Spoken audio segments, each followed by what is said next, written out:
What is up, guys, and welcome back to another video. And today we're doing my Money in the Bank 2018 predictions, and let's get straight on the video with the first match, which is the pre-show, the Bludgeon Brothers, which is Harper and Rowan versus Luke Gallows and Carl Anderson in a tag team match for the SmackDown Live Tag Team Championships. And guys, I'm going to be blunt with you. I do not think the Bludgeon Brothers have had a great run. I think they're one-dimensional. I don't think they have much character, and it's not that great. I like Luke Harper by himself, but with Rowan in this gimmick doing nothing, it's just not entertaining to me. I personally like Luke Gallows and Carl Anderson and think they could have a really good run if they're given freedom on the mic, because they're really funny guys. And also, they would make great face champions. And finally, my last point, they do deserve it because they are one of the best tag teams in the world and haven't been treated so hopefully this tag team championship win can change things around and show people why Luke Gallows and Carl Anderson are really that great. So I'm going to predict that they do win the match. Sorry, Bludgeon Brothers, go find a new gimmick. Moving on to the next match, we have Daniel Bryan versus Big Cass, and I'm pretty sure no one cares about this match or this feud. Big Cass, I do not like him. I don't think his gimmick is great. His hit, it's all right. Like, he's just a giant who's making fun of a little guy. Like, I don't understand the point of that. Like, whoop-de-doo, you're a bully, I guess. No one really cares. Big Cass needs to just go away, honestly. I don't like him. I think Daniel Bryan's going to win and end this feud because, honestly, Daniel Bryan needs to move on to bigger things. And also, Big Cass is still in a lot of heat for what he did with that Hornswoggle segment a while ago. So I don't think he's going to win. I think he's going to be squashed, if anything. So let's just see what happens. I do think Daniel Bryan will be taking this W. After that, we have Seth freaking Rollins versus Elias for the Intercontinental Championship. And let me tell you guys one thing before I do talk about this. Seth Rollins, his run as champion has been amazing, and that's why I think it should end. Now, I know a lot of you guys are like, wait, what? First of all, Elias needs to win the title because he's a great wrestler. He has a great gimmick. The character is amazing. He's so over with the fans, and an IC championship win would be huge for him. And moving back to Seth Rollins, he needs to lose this title because I think he needs to challenge Brock Lesnar at SummerSlam for the Universal Championship, and I don't understand why that isn't booked yet, because honestly, Seth Rollins versus Brock would be a big match, and also Seth Rollins winning it from Brock would make him a megastar, and I hope that happens. So for the sake of the Universal Championship, Seth Rollins' run as the IC champion must end, and Elias is a perfect person to give it to.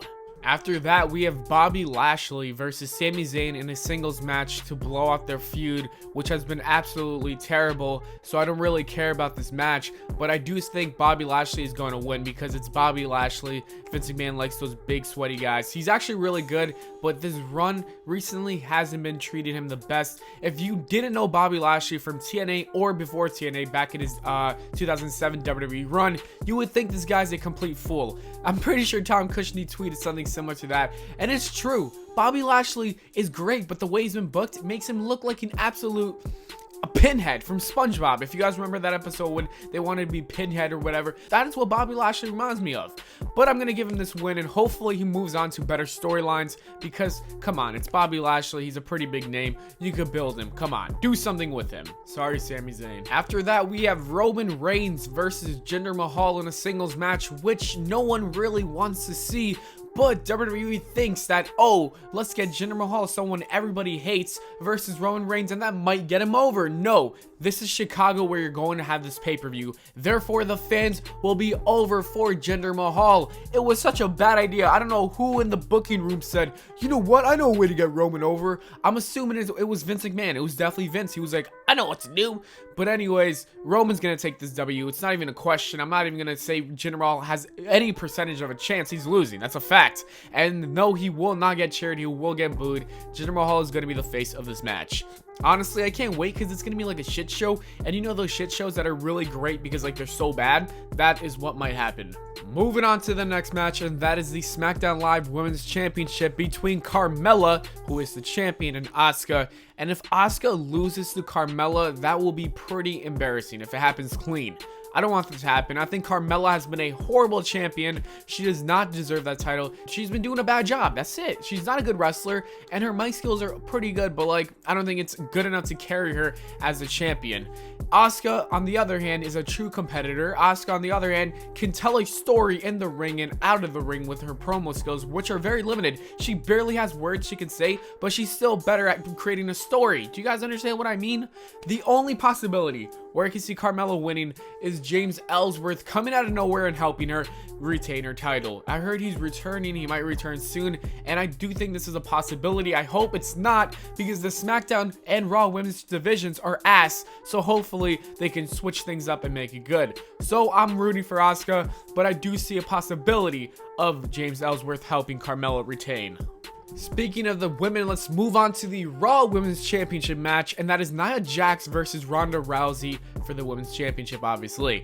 And I do think that they did this because they saw that, Ronda Rousey was getting inducted into the UFC Hall of Fame, so they were like, she's getting inducted to the Hall of Fame. That's going to bring a lot of attention to her name. Everyone's going to be searching her up. She's a dominant beast in UFC, so let's just give her the title now, which I don't think they should have rushed it, but due to these circumstances, I do see why they did it. It makes sense. It's going to bring a lot to the WWE. Everyone's going to be watching. Well, not everyone. A lot of people are going to tune in to Money in the Bank and be like, what's going on? Or Raw and say, what's going on? What happened to the former UFC Hall of Famer, Ronda Rousey? You know what I mean? It builds something. And also, I do like Ronda Rousey. I think she's way ahead of her game right now. I think she's been showing the universe, the WWE universe, that she belongs here in the WWE, and I can't wait till she wins the title and becomes like, not the Brock Lesnar of the women's division, because she's gonna be here way more often, but like a dominant, I can't think of someone right now off the top of my head, but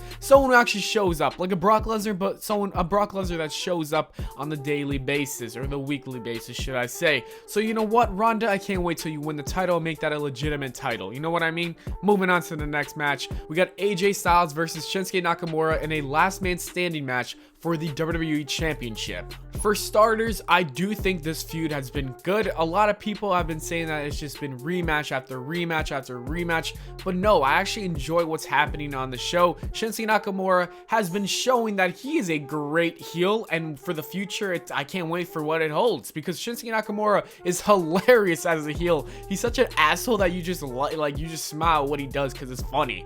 Like the whole Jeff Hardy twist of fate, then he turns around and then just gives him a low blow, or not a low blow, he punches him in the balls. I was like, oh boy, that was a great reverse on it. It was hilarious. Shinsuke Nakamura, also when he does the no speak English whenever he doesn't want to confront something, I like that too. I think this feud between these two has been pretty good, especially their little promo segment where they had the contract signing. I thought that was really well done, with the whole my pen no work, and then AJ getting in, or Shinsuke getting in AJ's head. It's been really good, guys. That's what I'm saying. And the matches haven't been the best, I'm not gonna lie. I think they're being held back due to the writers. The writers are probably saying don't go all the way for some reason, probably because they don't want everyone to be outshined. But I do believe if you give these two like whatever they want to do in the ring, they could do something special. Hopefully that happens this Sunday, tomorrow night, in this last man standing match. I do think AJ is going to retain just because they don't want to extend this feud any longer.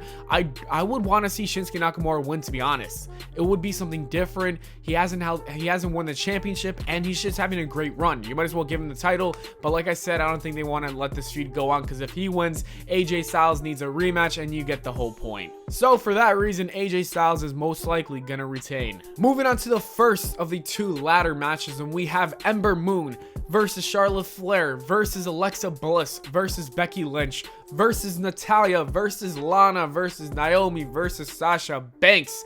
And a lot of these women are pretty good picks to win the championship, or the contract, should I say. But I would say that Charlotte Flair doesn't need it, Alexa Bliss doesn't need it, Natalya doesn't need it, Lana doesn't deserve it, Naomi doesn't need it. So I would go with Becky Lynch, who I want, because I think Becky Lynch is great in the ring, great on the mic. She's like one of the most likable people in the WWE, which I don't know, I'm so confused why she's not in the championship picture. She's great. So my heart wants Becky Lynch to win. my mind is telling me that Sasha or Ember is gonna win because Ember's an upcoming star, and also Sasha Banks turning heel and having that contract would be something special, and she's on Raw because I think someone from SmackDown is gonna win the other one. Oh my god, I have so much to say, guys. So you know what, I'm gonna go with Sasha or Ember winning. I hope it's Becky, but I don't think so. So let's move on to the guys of Money in the Bank ladder match, and we have Braun Strowman, Finn Balor, The Miz, Rusev, Bobby Roode, Kevin Owens, Samoa Joe, and someone from the New Day, which I assume it's going to be Big E. So I'm going to eliminate all Raw guys. So Braun Strowman, I don't think is going to win it. Finn Balor, I don't think is going to win it. Bobby Roode, nope. Kevin Owens, nope. So it's going to be either Finn Balor, or what am I saying? The Miz, Rusev, Samoa Joe, or Big E. And I don't think Samoa Joe needs it either. He's just a dominant guy, and he's like already dominating the SmackDown World Championship picture, so get him out of there. I do see The Miz or Rusev or Big E winning. It could honestly go down to any one of those three guys. Personally, oh my god, this is such a hard choice. Like, I can't even choose. I don't care. It's like when you have kids, and I don't have kids, so I wouldn't know exactly, but when you have kids and then they're like, who do you love the most? You just don't know. You know, you love them all equally. So you know what? I like them all equally to the point where I'm not choosing. Whoever wins it, I'll be happy with. And that is it for my predictions, guys. As always, thanks for watching. I hope you all enjoyed. If you did, please make sure to leave a like and subscribe for more, and I'll see you all later.